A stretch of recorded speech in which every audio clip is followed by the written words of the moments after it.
Hi hello అందరు ఎలా ఉన్నారు? బాగున్నారా? క్రేజీ జస్ట్ యూట్యూబ్ ఛానల్కు స్వాగతం. తెలంగాణ అంటేనే గుర్తుకొచ్చేది బోనాల పండుగ కదండి. దాని ప్రాముఖ్యత అందరికీ తెలిసిందే. ఆషాఢ మాసం, శ్రావణ మాసం అమ్మవాళ్ళని పూజించి బోనం ఎత్తడం తెలంగాణ యొక్క ప్రత్యేకత అండి. బోనం చాలా విశిష్టత ఉంది, ప్రత్యేకత ఉంది. మా ఊర్లో బోనాల పండుగ ఎలా చేసుకున్నాం అనేది వీడియో అండి. చాలామంది క్రేజీ జస్ట్ యూట్యూబ్ ఛానల్ని సబ్స్క్రైబ్ చేసుకోకుండానే చూస్తున్నారు. ప్లీజ్ సబ్స్క్రైబ్ చేసుకోండి, అలాగే లైక్ చేయండి. మీరు ఇచ్చే లైక్ సపోర్టివ్గా ఉంటుంది, ఎంకరేజ్మెంట్గా ఉంటుంది. వీడియో మరింత షేర్ అయ్యే అవకాశం ఉంటుంది. కొత్త ఛానల్ పైన మీ లవ్ అండ్ సపోర్ట్ ఎప్పుడు ఇలాగే ఉండాలండి. వేప చెట్టు నుండి అయితే ఇలా వేపాకుని తీసుకొచ్చి మంచిగా నీట్గా నీళ్ళల్లో శుభ్రం చేసి అలాగ దండ అయితే కడుతున్నానండి బోనానికి అలంకరించడానికి. వేపాకు ఎంత మంచిదో, చర్మ వ్యాధి నుండి ఎంత నయం చేస్తుందో తెలిసిందే కదండి. అది చేదే కానీ హెల్త్కి చాలా మంచిది. దాని యొక్క గొప్పతనం, ప్రాముఖ్యత పూర్వీకులు ఎంతో బాగా చెప్పారు. అది బోనాలలో ఇది ముఖ్యంగా వాడేది వేపాకేనండి. బోనాన్ని అలంకరించిన తర్వాత ఇలా వేపాకు అమ్మ వాళ్ళకి ఎంతో ఇష్టం, హెల్త్కి కూడా చాలా మంచిది. ఇలా అయితే మాల కట్టుకొని మనం ప్రిపేర్ చేసుకున్న బోనాన్ని అయితే అలంకరించి ఇలా వేపాకుతో అలా మాల కట్టేసి అలంకరించాలన్నమాట. మేమైతే ఆషాఢ మాసం, శ్రావణ మాసం బోనాల పండుగ అయితే బాగా చేసుకుంటామండి. 7 అమ్మవార్లకి ఆషాఢ మాసం, శ్రావణ మాసం బోనాలు ఎత్తడమేనండి. అది చాలా ఎంత మంచిదంటే మనం 365 రోజులు అన్నానికి ఎలాంటి ఆరోగ్య సమస్యలు రాకుండా, వర్షాలు బాగా పడాలి, అందరు బాగుండాలి, పంటలు బాగా పండాలి, అందరికి మంచి జరగాలని అమ్మవార్లకైతే బోనాలు ఎత్తడం జరుగుతుందండి. మా తెలంగాణలో మనం ఇలా బోనం ఎత్తడం ఒకరోజు అమ్మవారిని కోసం కేటాయించడం తప్పేం కాదండి. మనకు ఒక్కరోజు బోనం ఎత్తితే 365 రోజులు తల్లి అన్ని కష్టాల నుండి, అన్నిటి నుండి దూరం చేయడం అనేది అది నిజంగా సత్యమైన. బోనం ఎత్తి చూడండి, మీకున్న సమస్యలన్నీ తీరిపోయిన కోరికలు కూడా నెరవేరుతాయండి. మేమైతే ఈ వీడియోలో పోచమ్మ తల్లి బోనం అయితే చూపించడం జరుగుతుంది.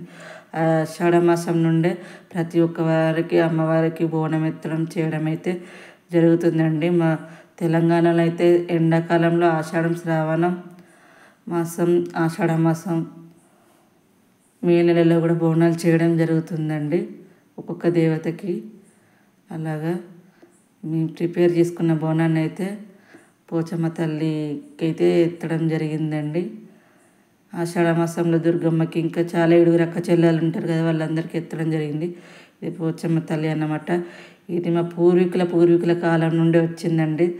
తాతమ్మల కాలం నాటి ఇక్కడ అమ్మవారు అయితే మొదలు కాలు పెట్టడం జరిగిందండి. ఇక్కడ చిన్నగా అమ్మవారి స్వయంగా వెలిచింది అన్నమాట చెరువు కట్ట కాడ. ఈ చెరువుకి అయితే చాలా ప్రత్యేకత ఉందండి.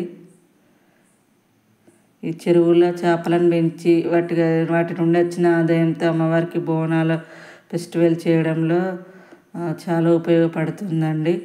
సొంత డబ్బులు ఉంటాయి. చెరువు చాలా పెద్ద పండుగ అని చెప్పచ్చు మాకు అది. అమ్మవారిని ఇంకా బయటి ఖర్చులకు, ఇంటి ఖర్చులకు ఉంటాయి కదండి, పెద్ద ఎత్తున మా ఊరి గ్రామ పెద్ద మనుషులు చేస్తారు. ఇంట్లో ఎవరి ఖర్చు వాళ్ళకే ఉంటుంది. అది పుణ్యంగా భావిస్తాము. కానీ చెరువు చాలా మంచిదండి. ఇక్కడ అమ్మవారు అయితే పూర్వీకుల కాలం నుండి అని చెప్పాను కదండి. ఎర్రపోచమ్మ, నల్లపోచమ్మ అని ఉంటుంది. ఇక్కడ మాకైతే 2 అమ్మవార్లు రావడం జరిగింది. ఇది కింద అన్నమాట. ఇంకా ఆలయ నిర్మాణ పనులైతే చెరువు కట్ట పైన చేశారన్నమాట. ఇక్కడ ఈసారి అయితే వర్షపాతం చాలా తక్కువ ఉండడంతో ఇక్కడ దాకా నీళ్ళు రాలేదన్నమాట. ఇక్కడ దాకా నీళ్ళు వస్తాయి. చెప్పాను కదండి, చెరువు యొక్క ప్రత్యేకత. అలా చేపలు పెంచడం, వచ్చిన ఆదాయంతో అమ్మవార్లు ఏది కోరుకుంటే అది చేసి పెట్టడం ఈ చెరువు యొక్క ప్రత్యేకత అండి. వీటికి వచ్చిన ఆదాయాలు 7 అక్క చెల్లెలను పూజించడానికి ఎంతగానో తోడ్పడుతుంది అన్నమాట ఈ చెరువు. ఇక్కడ చూసుకుంటే అమ్మవారి పాదాలు అన్నమాట. మొదట అడుగు పెట్టిన అమ్మవారి పాదాలు ఎర్రపోచమ్మ, నల్లపోచమ్మ పాదాలు అన్నమాట. అక్కడైతే శాఖ కొండ అన్నమాట, అక్కడ శాఖలు పోస్తున్నారు. మొదటగా అడుగుపెట్టిన పూర్వీకుల కాలం నాటిది. ఇక్కడ ఫస్ట్ తీసుకొచ్చిన నైవేద్యాలు ఇక్కడ పెట్టిన తర్వాతనే పైకి వెళ్తారన్నమాట. మనం కోరుకునే కోరికలన్నీ నెరవేర్చి చల్లని తల్లి అన్నమాట. ఎర్రపోచమ్మ, నల్లపోచమ్మ అలాగా ఆకులలోనే పెట్టాలండి. మూతికాకులలో ఇస్తారుంటే చాలా మొక్కుకున్న వాళ్ళు అలా కూడా పెడతారు. పసుపు కుంకుమ వేసి అలాగా పెడతారన్నమాట. తీసుకొచ్చిన బోనం అక్కడ సమర్పించడం అమ్మవారికి తోచినట్టుగా వాళ్ళు అన్నమాట. పైన అలా మామిడాకులతో అలా పెట్టారు, అలంకరించారు. అది తొట్టె అన్నమాట, పూల తొట్టె.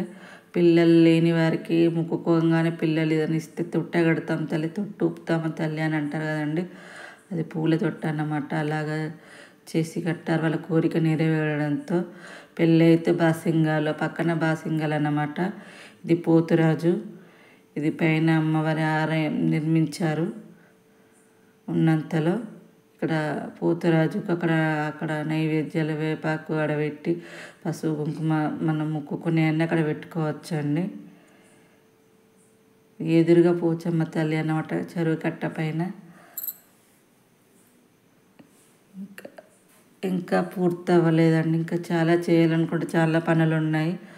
బడ్జెట్ ప్రాబ్లం తెలిసిందే కదండి. కింద నుండి పైకి అమ్మవారిని తీసుకురావడం జరిగింది. అక్కడ తీయలేం కాబట్టి ఇక్కడ కొత్తగా విగ్రహాన్ని చేయించి పెట్టడం జరిగింది ఉన్నంతలో. అమ్మవారికి వెండి కిరీటం, వెండి కళ్ళు, ఇది ఉయ్యాలన్నమాట. అమ్మవారికి సంతానం లేని వారికి, బాధలు ఉన్న వారికి ఖచ్చితంగా దూరం చేస్తుందండి. అంత ప్రత్యేకత. ఎంత చల్లని అమ్మవారు అంటే అంత చల్లని అమ్మవారు.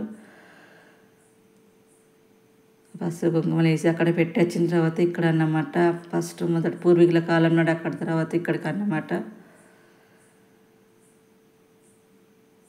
ఖచ్చితంగా బాధలను దూరం చేస్తుందండి.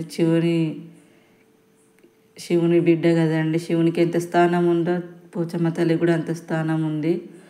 శివాలయం ఉన్నక్కడ ప్రతి కాడ పోచమ్మ తల్లి ఉంటుందన్నమాట. ఇది ఇంకొక గుడి నిర్మాణానికి అన్నమాట. బడ్జెట్ ప్రాబ్లం అయ్యి అక్కడ ఆపేసామన్నమాట. అది పెద్దమ్మ తల్లి. ఇది చెరువు కట్ట అన్నమాట. పెద్దమ్మ తల్లి ఆలయం డబ్బులు లేక అక్కడ ఆపేయడం జరిగింది. ఇంకా ఫండ్స్ కలెక్ట్ చేయాలి. అది ఎప్పటికి అవుతుందో తెలియదు. 2-3 సంవత్సరాలు ప్రారంభించి అలాగ అవుతుందన్నమాట. చెరువు కట్ట నుండి ఇటు ఇలాగన్నమాట. అలాగ చెరువు అది కింద అట్లా అన్నమాట. పైన చెరువు కట్ట, అక్కడ పోచమ్మ తల్లి ఆలయం అన్నమాట. ఇదైతే మా పూర్వీకుల కాలం నాటి శివాలయం. అక్కడ నాగుల గుర్తుంది కదండి, అక్కడ నాగులు శివునికి కాపలాగా వస్తాయి. పూర్వీకుల కాలం నాటిది అన్నమాట. అందులో ఓన్లీ సత్యవంతులు అడుగు పెట్టగలరు. ఈ వీడియో తప్పకుండా నచ్చుతుంది అనుకుంటున్నాను. క్రేజీ జోష్ యూట్యూబ్ ఛానల్ లైక్ చేయండి, సబ్స్క్రైబ్ చేయండి.